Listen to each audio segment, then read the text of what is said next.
E agora é pra valer. Desde o dia 1º de janeiro deste ano, entrou em vigor a obrigatoriedade para inscrição do produtor no Cadastro Ambiental Rural. A adesão poderá ser exigida em transações comerciais e bancárias, o que envolve, por exemplo, acesso ao crédito rural e ao seguro agrícola. Mas houve prorrogação para a adesão ao Programa de Regularização Ambiental, que é uma segunda fase do CAR, o chamado PRA. Agora, o produtor rural tem até o final de 2019 para estabelecer oficialmente um plano de recuperação para adequação ambiental de seus imóveis e ficar isento de sanções, de possíveis sanções. Mas o que isso significa na prática? E quem vai trazer para a gente agora todas as informações é o professor em pós-graduação de Direito Agrário e Ambiental e consultor jurídico Pedro Puccini Mendes, ele que é sócio-diretor da PIM Consultoria Jurídica, sediada em Mato Grosso do Sul. A partir de hoje, o doutor Pedro Puccini estará com bastante frequência aqui no Giro do Boi para trazer esclarecimentos jurídicos sobre as questões das leis ambientais. Você que nos assiste já pode mandar suas perguntas, sejam elas quaisquer sobre o assunto, o especialista com bastante carinho vai responder a todas elas. Bom dia, doutor Pedro, seja bem-vindo novamente ao Giro do Boi. Saudações pantaneiras, Mauro, bom dia.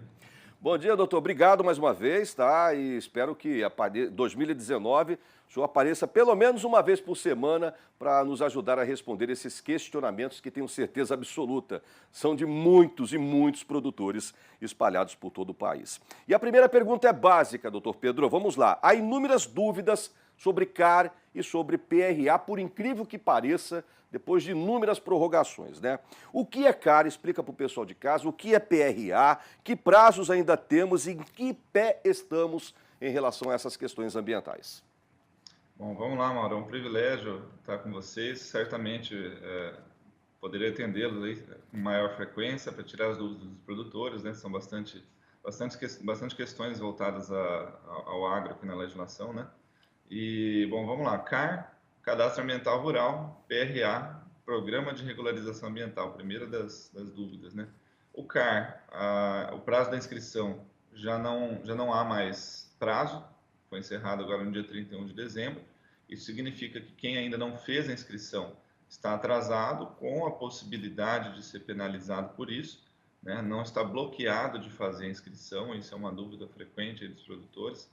Poderá acessar o sistema, fazer a inscrição, mas a partir de agora, quem não fez está com esse risco de ser penalizado. E o PRA é uma etapa sucessora da inscrição, né? Porque até então era só inscrever o imóvel. Agora a etapa é de apresentar qual é a solução para aquilo que foi inscrito e está irregular, né? O que deve ser inscrito no CAR? As áreas de interesse ambiental, né? Reserva, resumidamente, 3 áreas: reserva legal, área de preservação permanente e as áreas de uso restrito, em algumas situações ali do Código Florestal. Então seriam esses os primeiros passos aqui para a gente entender o tema. Entendi. Então, na prática, o que quer dizer a obrigatoriedade da entrada em vigor do CAR e essa prorrogação do PRA? Na prática, doutor, explica pra gente direitinho. É o beabá, na verdade, esse nosso bate-papo hoje. Perfeito, Mauro. Na prática, a inscrição do CAR, ela significa, como é um sistema autodeclaratório, assim como o Imposto Territorial Rural, assim como o Imposto de Renda, na prática, a inscrição no CAR significa declarar as informações exigidas por lei. Qual lei? O Código Florestal. Então, se o Código Florestal exige que sejam declaradas a reserva, a APP e a área de uso restrito, apenas essas informações que são declaradas neste momento na inscrição do CAR. Na prática, o PRA, aquele produtor que tem um passivo ambiental, assim chamamos, né, que tem uma irregularidade em qualquer dessas 3 áreas, deverá, de acordo com os sistemas estaduais, porque cada estado possui um sistema de inscrição, de acordo com os sistemas estaduais, fazer a adesão ao PRA, que em alguns estados pode variar a nomenclatura, por exemplo, Prada, PRAD, no Mato Grosso do Sul, é o MS mais sustentável, e ali apresentar a sua solução. A diferença na prática, com a prorrogação desse prazo, é que tudo isso será feito dentro da mesma data limite, dia 31 de dezembro de 2018. E agora, com a prorrogação do PRA, é possível que o produtor inscreva as informações e dê um pulo no órgão ambiental para validar algumas informações. Se tiver inseguro para fazer adesão ao PRA, né, passa no órgão ambiental e fala, ó, gostaria de validar essas informações para saber se eu preciso mesmo fazer a adesão ao PRA, porque algumas situações possuem exceções na lei, né? Aqueles produtores que já tinham reserva em percentual inferior, que já tinham uma área consolidada em uma APP. Então, são situações assim que agora vai permitir mais um ano para acertar essas arestas até que se encerre mesmo as inscrições. Entendi. Agora, voltando um pouquinho mais ainda sobre o CAR, o prazo findou agora no dia 31 de dezembro de 2018. O senhor disse que esse produtor que não fez, ele não está bloqueado, porém, com certeza, ele terá um pouco mais de dificuldades, vai ter que procurar uma consultoria, uma assessoria jurídica ambiental para poder se inscrever nesse CAR, que já findou o prazo agora há pouco mais de 15 dias, né? Sim, Mauro, alguns benefícios da legislação podem ser perdidos com o fim do prazo do CAR, Uhum. né? Como a suspensão de multas, como algumas outras situações que deveriam ser feitas dentro do prazo de inscrição do CAR. Por isso é ideal que o produtor, caso a caso, né, procure a consultoria ambiental, né, os engenheiros, ou procure consultorias jurídicas para poder entender melhor o que ele deixou de fazer com esse prazo de inscrição encerrado. Agora, estar impedido de ter acesso a crédito bancário e a seguro agrícola seria o fim da picada para esse produtor, né? Ele tem que evitar ao máximo se enquadrar nessas sanções, né, doutor Pedro? Mauro, temos esse problema já. Até na data de ontem, né, eu estava na Showtech, em Maracaju, aqui no Mato Grosso do Sul, e encontrando com alguns clientes e produtores, tal, já me foi comunicado essa situação bancária, né, de que alguns bancos já estão fazendo os bloqueios do acesso ao crédito e pior, algumas divergências de entendimento com relação a essa situação do CAR ser inscrito no Estado, mas que a inscrição ao final do CAR tem que ser um número do SICAR, que o banco popularmente chama de CAR nacional, mas não tem um CAR estadual, um CAR nacional, mas já está tendo algumas divergências aí com relação a esse entendimento entre a inscrição nacional, o número final do CAR, e as inscrições feitas nos estados, e por isso o produtor deixando de acessar o crédito. Que coisa, gente. Olha só, viu? Notícias trazidas já em primeira mão pelo doutor Pedro Puccini Mendes, aí, consultor jurídico, especialista em leis ambientais. Já tem bancos impedindo o acesso a crédito rural, a seguro agrícola de produtores, agricultores e pecuaristas no estado de Mato Grosso do Sul. E tenho certeza, como o sistema é integrado desses bancos, sejam eles privados ou os estatais, tenho certeza que isso está valendo para todo o Brasil, hein? Vai ser complicado, né? A gente vê. Quantas vezes foi prorrogado o CAR, doutor? O senhor se lembra? 3 vezes, né? O CAR ele era um ano mais um, então era 2014 mais 15. Aí depois ele passou a ser 3 anos mais um, então ele virou 2016 mais um, né? E aí depois mais um ano. Então acho que foram 3 prorrogações, talvez, Ou seja, né? a gente bateu tanto nessa tecla, né? Quem não fez. O senhor acha que, na sua opinião, muita gente não fez o seu CAR no Brasil? Olha, Mauro, eu não, essa notícia, eu não, aliás, essa informação eu tive de poucos produtores, né? Realmente o número de inscrições foi muito alto, né? Pouquíssimos eu descobri que não fizeram a inscrição, pelo menos, né? Até se a gente observar pelo site do Serviço Florestal Brasileiro, Uhum. em todo o Brasil, os dados com relação à inscrição já superam acima de 100% de área cadastrada. Sei, sei. Então, eu acredito que a demanda maior agora será o PRA, saber o Entendi. que deve ser feito com estas áreas. Só uma informação a mais com relação a essa situação bancária, para que o produtor não se sinta, não fique perdido agora entre o entendimento do banco, o crédito, e até mesmo para os técnicos que estão fazendo os projetos de crédito rural, Uhum. essa situação do CAR nacional, CAR estadual que se fala, é que o produto final das inscrições do CAR em todos os estados vai ser o SICAR.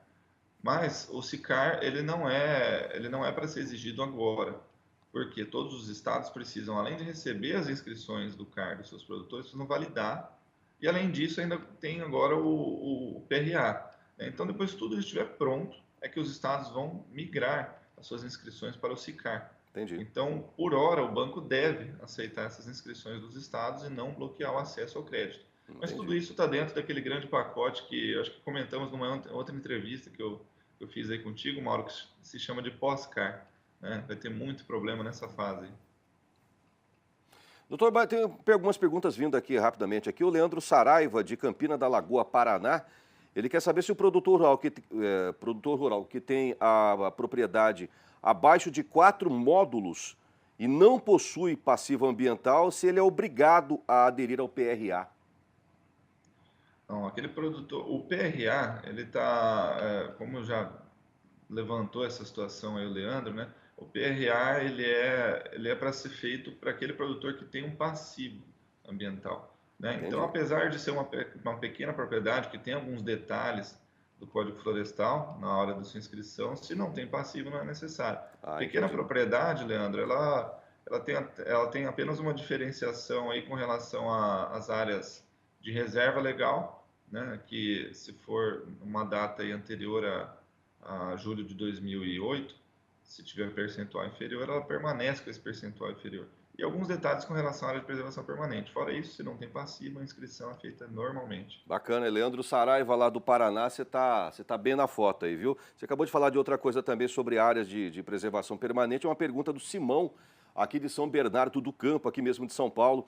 Ele pergunta se toda propriedade ela tem que ter obrigatoriamente uma APP ou depende do tamanho dela. Não, a APP, na verdade, ela não é por tamanho, não é por tipo de propriedade. As APPs, segundo o Código Florestal, são 11 modalidades. E essas modalidades estão todas descritas no código, quais são elas, que são as beiras de rio, são os lagos e lagoas, são as declividades superiores a 45 graus, e dentre outros tipos de áreas, né, para a gente não citar as 11 aqui, me falhar um pouquinho a memória, mas todas as áreas, as 11 modalidades, todas as metragens destas áreas estão descritas pelo Código Florestal. O que não tiver naquelas descrições não é considerado APP. Bacana, pessoal. Esse é o telefone do WhatsApp do Giro do Boi. A gente tem que girar o boi aqui. Se for o caso, você pode mandar todos os dias perguntas relacionadas às leis ambientais no Brasil. Todo dia a gente envia um WhatsApp para o doutor Pedro, ele vai lá, ele grava lá, manda para a gente de volta e todo dia eu posso colocar uma consideração dele em relação ao seu questionamento, você telespectador do programa, tá bom? Queria agradecer a todas as pessoas que mandam informações aqui, interagem com a gente para ajudar a gente a passar essas informações de todas as esferas, né, que envolvem manejo, gestão, leis ambientais, para os nossos telespectadores. E para encerrar, doutor Pedro, qual que é a recomendação do senhor nesse exato momento para quem precisa saber ou precisa aderir obrigatoriamente ao PRA? Bom, a recomendação é para aqueles produtores que agora levaram um susto aí, né, de que a inscrição já deveria ter sido feita no prazo, fazê-la imediatamente, né, pelo menos a inscrição no CAR. E para aqueles produtores que têm dúvidas sobre tenho que aderir ou não, procure, né, a assessoria técnica, seja ambiental, seja jurídica, para que faça análise da sua propriedade rural, né, para que proponha as melhores opções. Lembrando que a legislação ambiental já foi alterada em alguns momentos, seja o Código Florestal de 34, 65, com alterações em 89, 2001, e precisa ser adequado. Aquele produtor que adquiriu a propriedade nesses intervalos de tempo tem que estar cumprindo a lei de acordo com quando ele adquiriu. Então, a análise é complexa. É necessário que seja feita essa análise temporal da sua propriedade, né, adequação ao sistema do CAR, para que não seja prejudicado aí, né, no que pode ser utilizado na sua área ou nas formas de recuperação da reserva. Então, essas são as nossas recomendações. E mais um detalhe de primeira mão também, as fiscalizações são constantes, seja por parte do IBAMA, que tem visitado as propriedades rurais e nem sempre pede o CAR, né? O produtor rural apresente o CAR no momento dessas fiscalizações, é ele que vai evitar uma multa. E também por parte do Ministério Público de alguns estados, já têm sido feitas algumas operações, né? Principalmente fiscalizando as áreas de APP e áreas de reserva, quando também se recomenda que seja apresentado o CAR com essas informações declaradas corretamente. É verdade. E a própria indústria frigorífica, pessoal, ela não tem comprado boi com propriedade que tem problemas, né, relacionados às questões ambientais e também às questões sociais no Brasil, tá bom? Positivo. Pedro Putini Mendes está aqui, ó, consultor jurídico, especialista em leis ambientais, o mais novo embaixador de conteúdo do nosso programa relacionado a esse assunto. Você pode mandar pergunta a hora que você quiser, o especialista vai responder. Obrigado pela parceria, doutor Pedro. Até a próxima, que seja bem breve, viu? Saudações pantaneiras, Mauro. Até a próxima. Muito obrigado. Um abraço, querido. Até a próxima.